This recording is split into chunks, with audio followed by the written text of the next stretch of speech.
Hello, everybody, and welcome back to Council Sessions. This is episode 2 on our YouTube channel here, joined by Casey Cooley. Hi. Hey, everybody.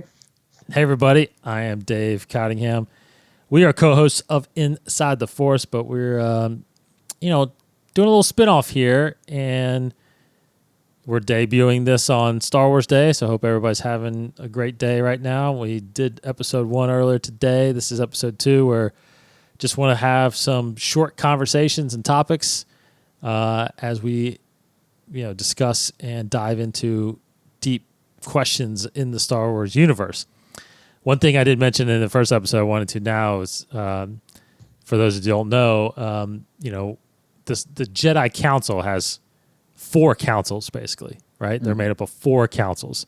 You got the High Council, which is the one that we see all the time in the movies with Yoda and Mace and Plo Koon and Ki-Adi-Mundi, and then, of course, Obi-Wan becomes a part of that. But then, because you have the 4 spires, there. There's actually one in the middle, but I guess that's, It's, I forget what the name of that, but yeah, there's the big main one. Yeah, you got the 4 spires, and that's where you have the High Council is in one of them, and you have the Council of First Knowledge, you have the Council of Reconciliation, then you have the Council of Reassignment.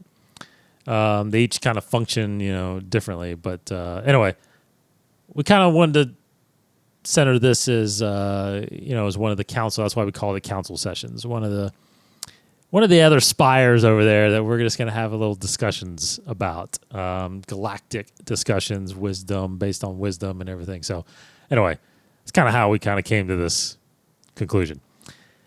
Anyway, diving into the second episode here, we've got a question that we've been talking about a little bit, and that is simply, when did the Jedi fall? With Clone Wars out there right now and Order 66, that was trending the other day because episode, did you see that? It was trending all over the world, which is great. And it was sad. I mean, people were actually, putting crying emojis out there because it was a pretty big episode where Order 66, we saw a different perspective of Order 66.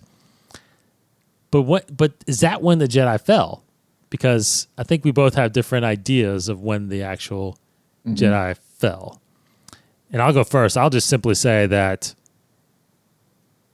looking back, I actually think that the Jedi fell possibly when they decided to let Obi-Wan train Anakin. And not because, and to me, it's not because he ends up becoming Lord Vader and obviously hunting down every Jedi. But at that point, well, yeah. Literally ending them. Yeah, exactly. But at that point, I mean, you can watch episode 1 over and over. I mean, Yoda is defiant to say, he is too old and he senses so much fear in this kid. They shouldn't have gone against their normal teachings and normal beliefs of training kids that are too old. Because they have feelings and they have history, right? So no matter if there wasn't a Sidious or not, I got to believe that if Anakin had just been found and they said, regardless of the chosen one or not, because they didn't really buy that, I don't think. Yeah. But if they decided to train him because of those things and basically the fear of losing his mother, I still think he would have possibly went down a dark path. So, those things there, I think, ultimately played a big part of them kind of going off their way. You know what I mean? So that's kind of off the top of my head, really. Well, yeah, and it's interesting because they, you mentioned the council kind of going against their own teachings, their own rules in a way. We see them do that throughout the prequels a lot. And we talked about this in the first episode of Council Sessions a little bit about how they, keepers of peace, not war, and yet they're leading the charge essentially of a clone war.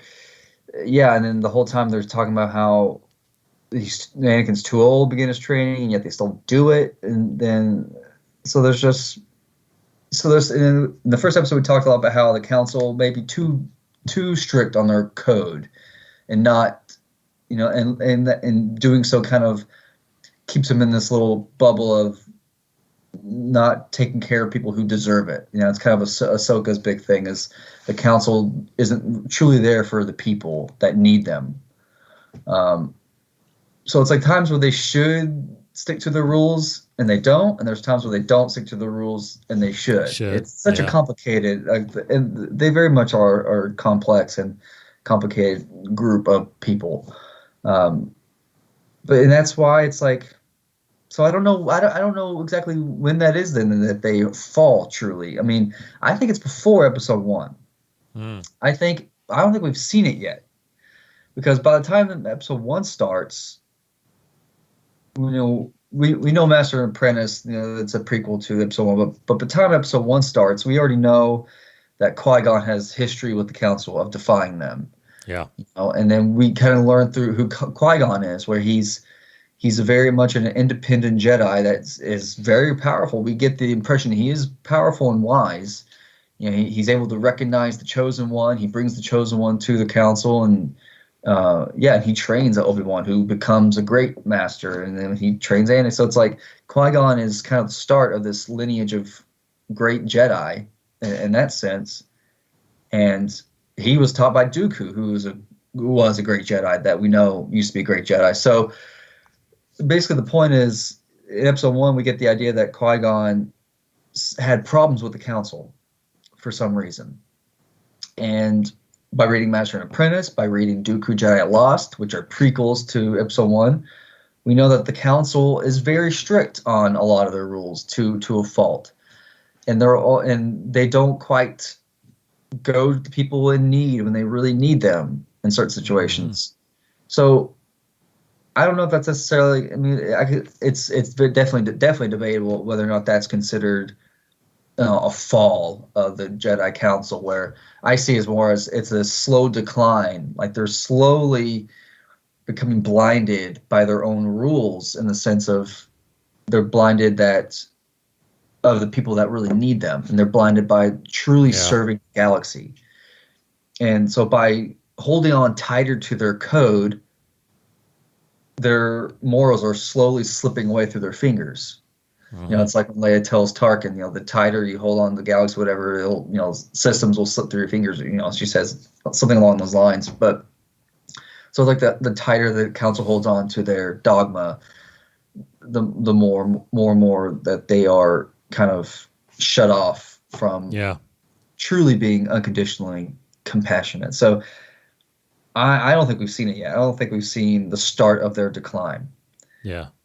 I'm actually, and I mentioned High Republic in the first episode, I'm mentioning them again, but the High Republic stories, I think how the High Republic era ends, I think that will end with the Jedi Council starting to decline, starting to fall, in that sense, where something happens where they realize we need to be more monk-like, more dogmatic. We need to really hone in and hold tight to these core beliefs in this code. We need to kind of shut ourselves off in a way to what we think is a better Jedi. So I feel like it's been a slow slow fall of the Jedi Council. And then episode 1 is just the start of it escalating, because Sidious is now in the picture, and Sidious is manipulating everything and creating a cloud of confusion. I think the presence of the dark side definitely escalates their fall, which brings Anakin, which brings all this, Darth Maul, everything. But I think they were definitely leading down that fall, down that path before episode 1.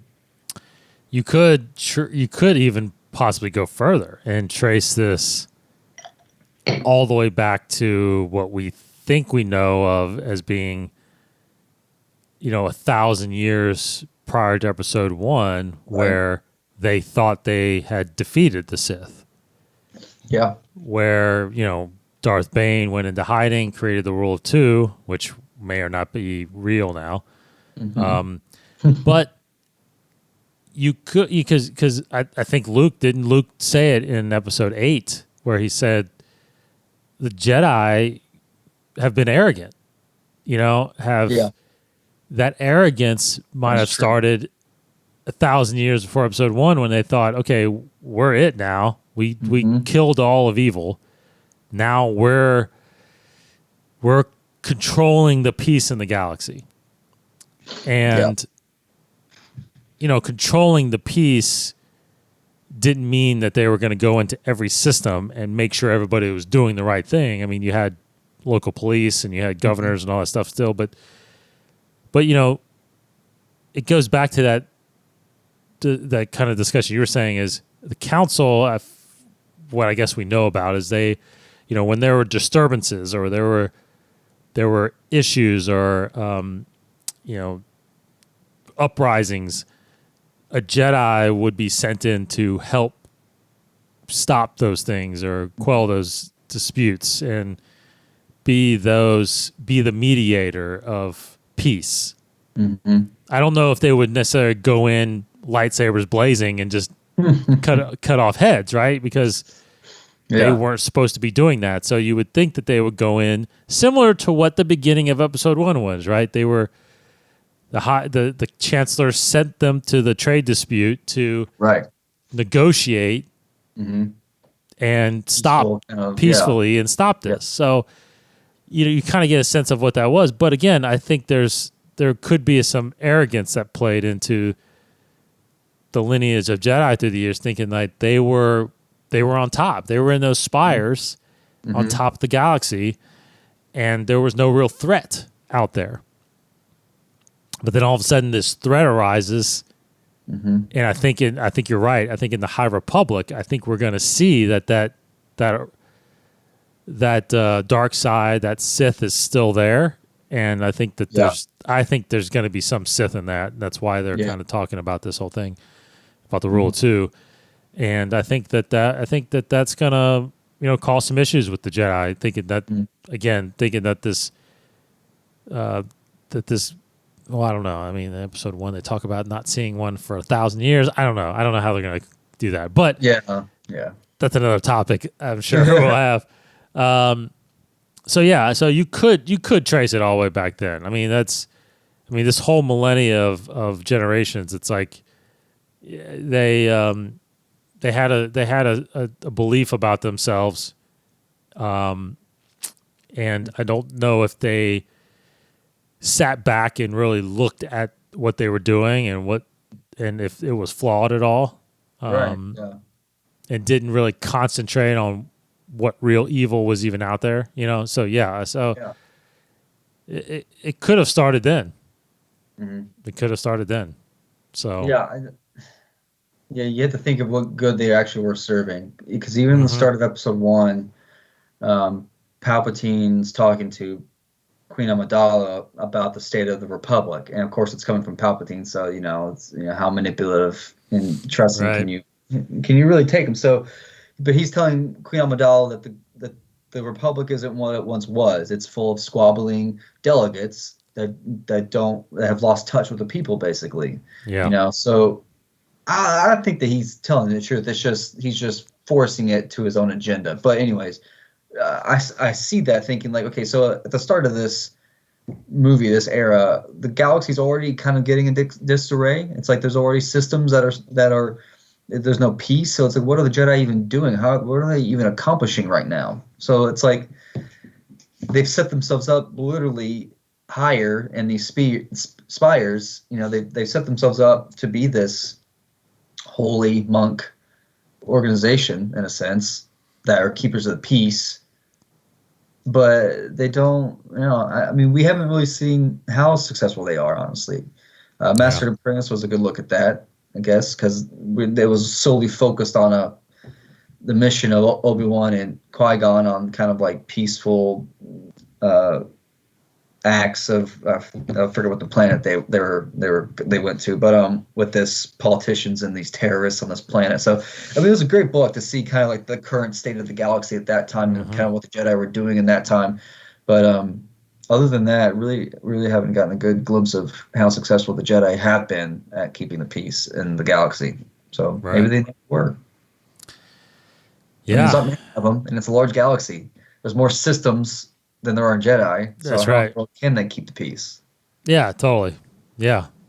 Yeah. And that's something I think maybe we will learn in the High Republic is what the Jedi's true function Yeah, is yeah, to the Senate, to the galaxy, besides just going in and being a mediator in a sense, yeah, so and if a Jedi shows up at your planet, I mean, hmm how could you even think about going up against that if you feel like they're yeah, this powerful person and they've got lightsabers that no one can really hmm duplicate? It's like yeah, you're almost fear a Jedi in a sense than you would welcome yeah, them. yeah. I don't even know how they're supposed to. How are they even supposed to keep the peace? I mean, how are they even supposed to? Because there's so few of them, so it's just like, and they only operate in the Republic planets, not even the planets that aren't Yeah. in Republic control. So why would they even? I feel like it's just a doomed mission to try for them to become these peacekeepers of the galaxy, and it's like, maybe they should Hmm. have instead had a different role in the galaxy than what they sought out to be. I don't know. It's just kind of Yeah, an interesting it is. story for them. But Yeah.